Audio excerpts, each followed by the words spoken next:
เมื่อสงค่าเมื่อสงน้องๆเขาตั้งมาตั้งเสียงค่ะเนาะเอาค่ะวิดีโอตัวนี้ค่ะ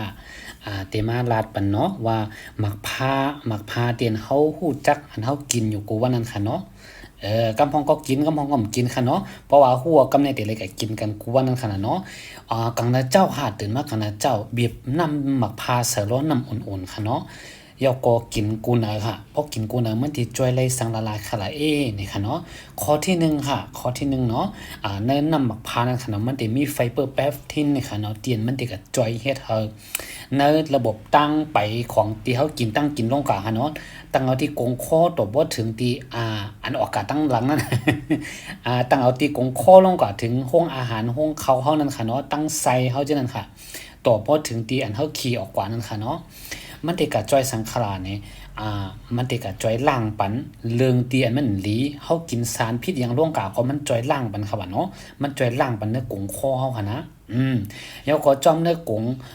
ห้องเขาเฮาจินั่นอีหยังที่มันหลีก็มันจ้อยล้างปันค่ะเนาะมันจ้อยล้างปันตื่นมาคันได้เจ้าค่ะตื่นมาคันได้เจ้ากินกุนหน่อยค่ะเนาะกินน้ำหมักพาอ่อนๆค่ะเนาะอำโลใส่เกลือหวานก็ได้ค่ะอำโลใส่เกลือหวานค่ะเพราะเป็นไรค่ะเนาะเอาหมักพาบีบให้ก็ใส่ล้อน้ำอ่อนๆก็ค่ะก็ในเฮาดีกว่าแทงข้อที่2ค่ะเนาะก่อแทงข้อที่2ค่ะข้อที่1ลาดกว่าเนาะข้อที่1ลาดกว่ามันเกี่ยวเลยว่าล่างปันเนอกงข้อเฮาลงกะต่อบ่ถึงห้องเขาต่อบ่ถึงตีนเฮาขี่ออกกันค่ะเนาะเฮาต่อเฮาบ่พายป่นออกกันค่ะเนาะเหมือนว่าบางก็ในเกิดมากันในเจ้านี่7:00 นป้อมขี่นะน้องนะป้อมขี่ป้อมพายลงนะอันมันสิมีอย่างที่มันหลีคือสารพิษคือในขี้เฮานั้นมันสิขึ้นรูดเขากันเนิ่นๆเลยเท่าขึ้นนะความนั้นตื่นมากันนะเจ้า7:00 นกันนะเจ้าตื่นแต่เลยขี้ค่ะอย่าไปเฮามันป่น7:00 นกันนะเจ้าหมอ6:00 นฮื้อเนี่ยเฮากินน้ำปั่นน้ำอีนึงเฮาขี้อ่อนตังเฮาพายลงค่ะเนาะเฮาขี้อ่อนตังก่อนเดอ่อนมันสิถึง7:00 นอันนี้เฮาขี้ปันกูเนาะเพราะว่าพลเล่มขี้ปอกกันนะเจ้าปังปอกเพราะว่ามักขี้ป่นเอา7:00 นกว่า7:00 นปลายๆกว่าบ่ได้จึง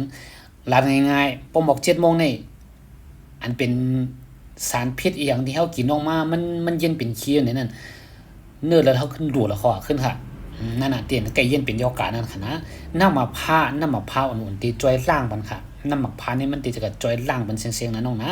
ตื่นมากันแล้วเจ้ากินน้ำมะพร้าวอ่อนๆ1แก้วค่ะกับข้อ2ค่ะข้อ2มันติจ่อยเรื่องสายตาค่ะเนาะเรื่องสายตานี่มันก็จ่อยสังละลายขลาดนี่คนที่แลบที่เป็นตาโตว่ะตาหลีตามืดตาโมจังได๋ค่ะนะมันก็จ่อยเรื่องสายตาปันค่ะนะ